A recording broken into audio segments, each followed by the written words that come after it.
జిల్లా కేంద్రంలో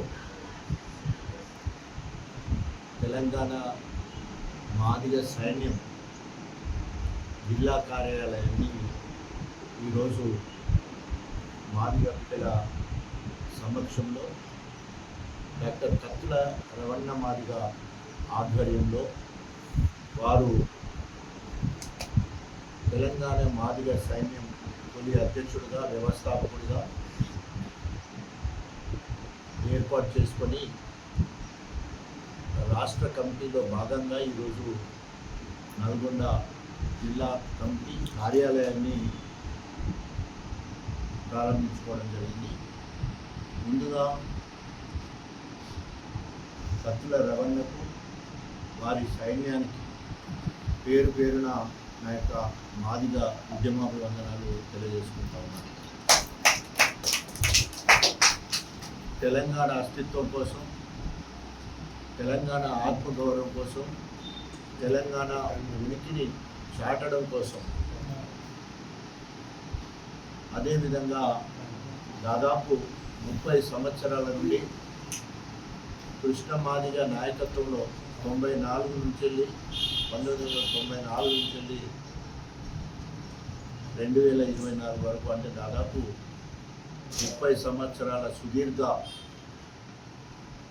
మాదిగ హక్కుల కోసం పోరాటం చేస్తున్న కృష్ణ మాదిగ గారికి హృదయపూర్వకంగా అభినందనలు తెలియజేసుకుంటూ, ఎస్సీలను ఏబీసీలుగా వర్గీకరించాలనే ఏకైక లక్ష్యంతో సింగిల్ ఎజెండా జనాభా నిష్పత్తి ప్రకారం వారి జనాభాను బట్టి రిజర్వేషన్ ఉండాలని ఒక శాస్త్రీయ దృక్పథంతో డాక్టర్ భీమ్రావ్ అంబేద్కర్ గారు సమాజంలో ఉన్న అసమానతలను దూరం చేయడానికి మరి రిజర్వేషన్ తీసుకురావడం జరిగింది. ఆ రిజర్వేషన్ ఫలితాలు ఎస్సీలో ఉన్న 59 కులాలలో 1-2 కులాలు మాత్రమే ఒక్కొక్క రాష్ట్రంలో ఒక్కొక్క రకంగా లబ్ధి పొందుతున్నారనే ఉద్దేశంతో, అత్యధిక జనాభా కలిగిన మాదిగలకు అన్ని రకాలుగా అన్యాయం జరుగుతుందనే ఉద్దేశంతో మాదిగ హక్కుల పోరాట సమితి ఈదుమూడిలో ప్రారంభించి ఈరోజు జాతీయ స్థాయిలో గుర్తింపు పొందే స్థాయికి ఎదగడం జరిగింది.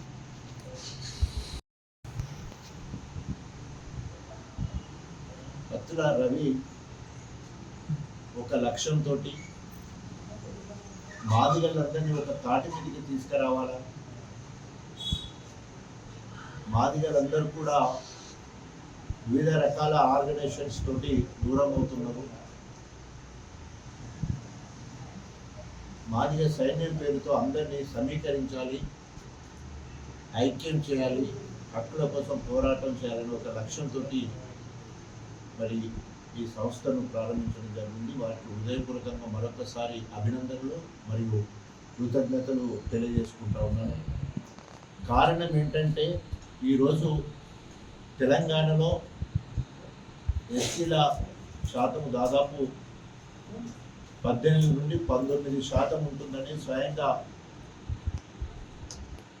తెలంగాణ తొలి ముఖ్యమంత్రి కేసీఆర్ గారు నిండు సభలో చెప్పడం జరిగింది. దాంట్లో 12% మాదిగలు, 5% మాలలు, ఉపకులాలు మొత్తం కలిస్తే 1%, అంటే 18% మొత్తం కలిపితే ఎస్సీలను ఏబీసీగా తెలంగాణలో వర్గీకరిస్తే సరిపోతుంది. ఎందుకంటే మన దగ్గర ఆది ఆంధ్ర, ఆది జాంబవ, తర్వాత రెల్లి కులాలు మన దగ్గర లేవు. గతంలో ఎస్సీలను ఏబీసీగా వర్గీకరించినప్పుడు ఏ గ్రూప్లో రెల్లి ఉండేది, డి గ్రూప్లో ఆది ఆంధ్ర, ఆది జాంబవ ఉండేది. అవి 2 కూడా ఇప్పుడు మనకు లేవు. కాబట్టి ఇప్పటికే జనాభా లెక్కలు క్లియర్గా ఉన్నాయి. కాబట్టి 100 రోజులలో బీజేపీ ప్రభుత్వం వచ్చిన తర్వాత ఎస్సీలను ఏబీసీగా వర్గీకరించాలని చెప్పి 3వసారి మోడీ ప్రధానమంత్రి అయినా కూడా ఇప్పటివరకు నెరవేరలేదు. కొంత కొనుక్కొచ్చిన మాట నిజం. సుప్రీంకోర్టు 7 జడ్జీలతో బెంచ్ చేసి వారి అభిప్రాయాలను, వారి వాదనను వినడం జరిగింది. అదేవిధంగా కేంద్ర ప్రభుత్వ పరిధిలో కూడా వారికి సంబంధించిన న్యాయవాది మాదిగలకు లేదా ఎస్సీలను ఏబీసీ వర్గీకరించడానికి అనుకూలంగా మాట్లాడలేదు. కానీ చట్టరూపం దాల్చలేదు. పార్లమెంట్లో మరి చట్టబద్ధత కల్పించే వరకు తప్పకుండా సత్తుల రవి వారి బృందం చూసుకునే కార్యక్రమాలకు నా పూర్తి సహాయ సహకారాలు ఉంటాయి. పెన్షన్లు ఇవ్వాల్సి ఉండగా నిన్నగాక మొన్న ఆంధ్రప్రదేశ్లో ఇచ్చిన హామీ ప్రకారము అక్కడ పెన్షన్ ఇస్తూ ఉంటే ఈరోజు మహబూబ్ నగర్ లాంటి జిల్లా కేంద్రాల్లో వృద్ధులు ముసలోళ్ళు రోడ్డెక్కి ధర్నా చేసే పరిస్థితి వచ్చింది. ప్రభుత్వం వచ్చిన వెంటనే 4,000 పెన్షన్ చేస్తానని చెప్పి 7 నెలలైనా ఇప్పటి వరకు పెన్షన్లు పెంచలేదు. వికలాంగులకు, వితంతువులకు, వృద్ధులకు, ఒంటరి మహిళలకు, ఏ ఒక్కరికి కూడా అనగారిన వాళ్ళకు మరి మోసం చేసిన రేవంత్ను గద్దెదించాలని చూస్తూ ఉన్నారు. అదేవిధంగా రైతు భరోసా పేరు మీద ఎకరాకు 15,000 ఇస్తారని చెప్పేసి మరి 10,000 కూడా సరిగ్గా లేని పరిస్థితి. అది కేసీఆర్ గారు బస్సు యాత్ర చేసి మరి 3 గంటల లెక్క పొడిస్తే అప్పుడు రైతు భరోసా కింద డబ్బులు ఇవ్వడం జరిగింది. రైతు రుణమాఫీ ప్రభుత్వం ఎక్కడ డిసెంబర్ 9 నేను రుణమాఫీ చేస్తానని 2 లక్షలు రుణమాఫీ చేస్తానని పైసలు ఇప్పుడు చేయలే. మళ్ళీ డేట్లు ఇచ్చుకుంటూ ముందుకెళ్తా ఉన్నాడు.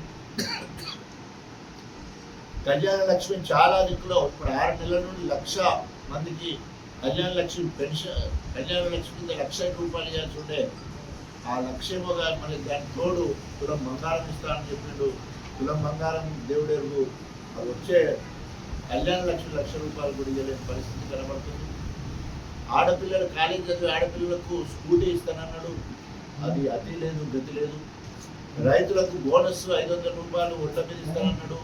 దానికి అతి లేదు, గతి లేదు. ఇట్లా అనేక రకాలుగా మోసపూరిత వాగ్దానాలు చేసి అధికారంలోకి వచ్చిండు. దానికి తోడు ఈరోజు మాదిగల మీద కక్ష కట్టినట్టు మాదిగలకు సంబంధించిన ఏ ఒక్క అంశాన్ని కూడా పరిగణనలోకి తీసుకోకుండా నమ్మిన వాళ్ళనే మోసం చేయాలన్నట్టు రేవంత్ రెడ్డి నమ్మక ద్రోహిలాగా ఈరోజు మాదిగ పాలిట శాపమై కూర్చున్నాడు. తప్పకుండా మాదిగలు తిరగబడే రోజులు దగ్గరికి వచ్చినాయి. మాదిగలందరూ కూడా ఐక్యంగా ఒక సైన్యం లెక్క రేవంత్ రెడ్డి మీద పోరాటం చేయాలనే ఉద్దేశంతో తెలంగాణ మాదిగ సైన్యం యుద్ధం చేయాలంటే సైన్యం అవసరం ఉంటుంది. సైన్యంలో వివిధ రకాల హోదాలు ఉంటాయి, కానీ అందరూ చేసేది యుద్ధమే. సో ఈరోజు మన యుద్ధం కాంగ్రెస్ ప్రభుత్వం మీద, వ్యక్తిగా చూసుకుంటే రేవంత్ రెడ్డి మీద. ఎందుకంటే అనేక రకాలుగా మోసపూరిత వాగ్దానాలు ఇచ్చి ఈరోజు అధికారం తెచ్చిన తర్వాత మరి ఇచ్చిన హామీలన్నింటినీ కూడా దొంగలో తుక్కి ఈరోజు పబ్బం గడుపుతూ ఉన్నాడు. ఇప్పటికైనా వెంటనే అణగారిన బిడ్డలందరికీ పెన్షన్లు వెంటనే ఇవ్వాలని, అదేవిధంగా రైతు భరోసా కింద మరి ఇప్పుడు నార్లు పోసుకుంటున్నారు, విత్తనాలు కొనుక్కోవాలి, ఎరువులు కొనుక్కోవాలి, తర్వాత సాగు చేసుకోవడానికి ట్రాక్టర్ ఖర్చులు ఉంటాయి. కాబట్టి వెంటనే రైతు భరోసాకు సంబంధించిన నిధులను విడుదల చేయాలి. రైతు బీమాకు సంబంధించిన 2 లక్షల రూపాయలు మరి బేషరతుగా రైతులకు చెల్లించాలి. అదేవిధంగా మహిళలకు ప్రతి ఇంటికి నెలకు 2,500 రూపాయలు మొదటి తారీఖునే పడతాయని మాయమాటలు చెప్పిన వెంటనే మహిళలకు 2,500 రూపాయలు వారి ఖాతాలలో పడాలి. ఈ ఇచ్చిన హామీలన్నీ నెరవేర్చే వరకు ఇక్కడ కాంగ్రెస్ ప్రభుత్వం మీద, ఎస్సీలను ఏబీసీలుగా వర్గీకరించే వరకు కేంద్రం ఉన్న బీజేపీ ప్రభుత్వం మీద తెలంగాణ మాదిగ సైన్యం పోరాటం చేస్తుంది. ఏదైతే మాదిగ సైన్యం పేరుతో పాదయాత్ర చేయాలని ముందుకు పోతున్న మరి రవిని హృదయపూర్వకంగా అభినందిస్తూ చివరికి ఒక మాట, ఈరోజు ఎస్సీ పేరు చెప్పుకొని వరంగల్ ఎంపీగా గెలిచిన డాక్టర్ కావ్య వాళ్ళ తండ్రి కడియం శ్రీహరి 60 సంవత్సరాల నుండి నకిలీ దళిత సర్టిఫికెట్ వాడుకొని ఆయన పద్మశాలి కుటుంబంలో పుట్టి పద్మశాలి కుటుంబంలో పెరుగుతూ అక్రమంగా మైళ్ళల్లో ఇంట్లో పెరగడం మాత్రమే జరిగింది. తల్లి ఇప్పుడున్నది వాళ్ళ తల్లిదండ్రుల DNA పరీక్ష చేస్తే ఆయన కులం తెలిసిపోతుంది. ఆయన నకిలీ దళితుడిగా 60 ఏళ్ల నుండి అప్పనంగా ఎస్సీ రిజర్వేషన్ వాడుకుంటున్నారు. ఎస్సీ రిజర్వేషన్ కాకుండా మాదిగల ఉపకులంగా బయళ్ళ ఆ రకంగా మాదిగలకు సంబంధించిన అన్ని హక్కులను అరేంజ్ చేస్తూ ఉన్నారు. ఈరోజు నేను ఒక పేపర్లో ఒక ఐటమ్ వచ్చింది, హౌస్ ఆఫ్ ఫేమ్ తెలంగాణ ఉద్యమంలో కాళోజీ, జయశంకర్, అదేవిధంగా విద్యాసాగర్ రావు ఇలాంటి వాళ్ళు హౌస్ ఆఫ్ ఫేమ్ కింద ఉంటారు. హౌస్ ఆఫ్ షేమ్లో పోచారం శ్రీనివాసరెడ్డి, కె కేశవరావు, కడియం శ్రీహరి ఉంటాడని చెప్పేసి రాయడం జరిగింది. నిజంగా ఈరోజు కడియం సిగ్గు శరం లేని కడియం శ్రీహరి వల్ల అక్రమంగా ఎస్సీ నకిలీ సర్టిఫికెట్ వాడుకొని మాదిగ ఉపకులమైన బయళ్ళు అని చెప్పుకొని ఈరోజు మనందరికీ కూడా ఒక అప్రదిష్టం తీసుకురావడం జరిగింది. ఈరోజు గొప్పగా మాది కావాలంటే త్యాగానికి నిదర్శనం. 1969 నుండి 71 వరకు జరిగిన తెలంగాణ ఉద్యమంలో నా మాదిగ బిడ్డ సదాలక్ష్మి తెలంగాణ రాష్ట్ర సాధన కోసం అధికార కాంగ్రెస్ పార్టీ ఎమ్మెల్యే పదవికి రాజీనామా చేసి తెలంగాణ జెండా పట్టుకొని మరి మాదిగ అస్తిత్వాన్ని, మాదిగ శ్రీ త్యాగాన్ని ఆ రోజు చూపడం జరిగింది. మళ్ళీ ఉద్యమం అంటే 2001 కేసీఆర్ ఆధ్వర్యంలో నాయకత్వంలో జరిగే మలి ఉద్యమంలో తొలి దళితుడిగా అధికార కాంగ్రెస్ పార్టీ ఎమ్మెల్యే పదవికి రాజీనామా చేసి డాక్టర్ తాటికొండ రాజయ్య మాదిగగా తెలంగాణ అస్తిత్వాన్ని, సదాలక్ష్మి వారసత్వానికి అండగా నిలబడి ఈరోజు మాదిగలు మాత్రమే త్యాగం చేయగలరు, మాదిగలు మాత్రమే సామాజిక న్యాయం కోసం ప్రజాస్వామ్యబద్ధంగా అహింస మార్గంలో శాంతియుతంగా పోరాటం చేయగలరు. అంబేద్కర్ గారి ఆలోచనలను ముందు పెట్టుకొని 30 సంవత్సరాల నుండి కృష్ణమాదిగా తెలంగాణ ప్రాంతం నుండి జాతీయ స్థాయికి ఎదిగిండు. ఈరోజు ప్రజాస్వామ్యంగా బద్ధంగా మరి తెలంగాణ ఎంఆర్పిఎస్కి సంబంధించిన ఉద్యమాన్ని ముందుకు తీసుకెళ్తా ఉన్నారు. మాదిగలు ఎక్కడ కూడా త్యాగానికి ప్రతినిధులుగా ఉన్నారు కానీ మోసం చేయడంలో లేరు. ఇవాళ కడియం శ్రీహరి చేయబట్టి మాదిగలు హౌస్ ఆఫ్ షేమ్లో ఉండే విధంగా బయళ్ళ కులస్తుడు అక్రమంగా ఎస్సీ సర్టిఫికేట్ వాడుతూ ఈరోజు మాదిగలందరినీ మోసం చేస్తూ ఉన్నాడు. దయచేసి రేపు రాబోయే రోజుల్లో రేవంత్ రెడ్డి అవకాశవాదిగా ఆయనే మాట్లాడిండు. కడియం శ్రీహరి నీకు సిగ్గు శరం ఉండేది ఉంటే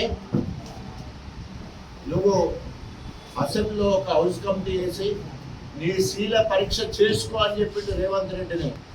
ఇప్పటికైనా నీ శీల పరీక్ష చేసుకో, నీ కుల నిర్ధారణ జరగవలసిన అవసరం ఉంది.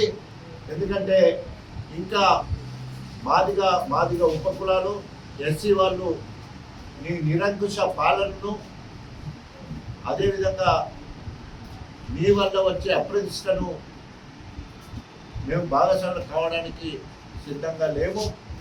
ఈరోజు మాదిగ అస్తిత్వము, మాదిగ ఉనికి, మాదిగ ఆత్మగౌరవం కోసం నిజమైన మాదిగలందరూ కూడా ముందుకు రావాలని నల్గొండ జిల్లా కేంద్రం నుండి నేను పిలిపిస్తూ ఉన్నాను.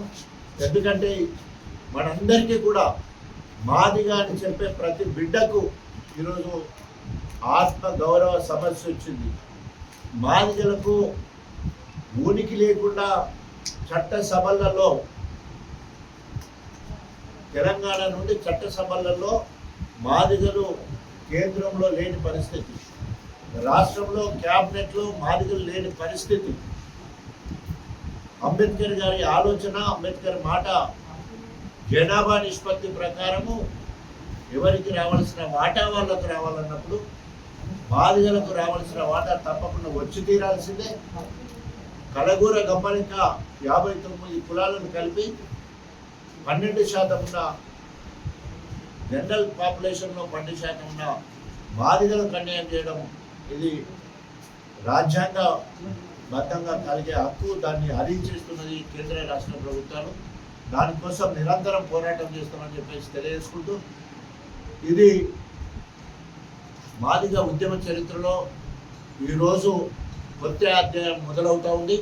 ఈ రోజు నుండి మొదలుకొని మాదిగ హక్కులు సాధించుకునే వరకు, ఎస్సీలను ఏబీసీలుగా వర్గీకరించే వరకు ఈ కార్యాచరణ, ఈ పోరాటం ముందుకెళ్తుందని చెప్పేసి తెలియజేసుకుంటూ, పత్రికా మిత్రులకు, ప్రింట్ ఎలక్ట్రానిక్ సోదరులకి, అదేవిధంగా కార్యక్రమంలో పాల్గొన్న మాదిగ రక్త బాంధవులందరికీ, మహిళలకు, రాష్ట్ర నాయకత్వానికి హృదయపూర్వక నమస్కారాలు తెలియజేసుకుంటూ సెలవు.